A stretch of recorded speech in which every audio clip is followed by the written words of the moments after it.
And we're back now with Eckhard Ernst from the ILO, the International Labour Organization. So who do you think is responsible for the shift in investment?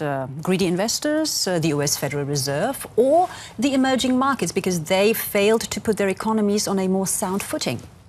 Well, many emerging economies have indeed counted on easy money from outside to fund their development, and now they figure out that with change in monetary policy in the US, in Japan, and certainly in the future also in Europe, that money is not as cheap anymore. So they have to change the economies. Mm-hmm. And we just heard also that now it's more belt tightening that's needed. Consumers should spend less.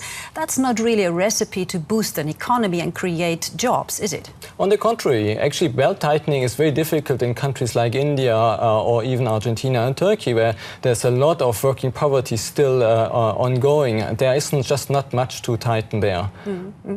Now, these emerging economies, for a long time, they were looked at as a kind of beacon of hope in global stormy weather.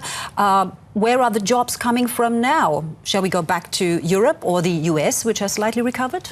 Well, these economies need to find their own sources of growth, and the only way to do this is really to find domestic sources, the private consumption, investment in these economies. But it has to come from the countries themselves. Mm-hmm. The jobs need to be created in these countries. There is just not enough jobs for these people to move to Europe or to move to the US.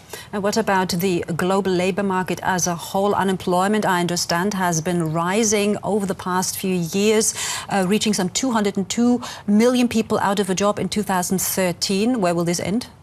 Well, the global unemployment rate is set to increase. We see that global unemployment will reach something around 215 million over the next 5 years.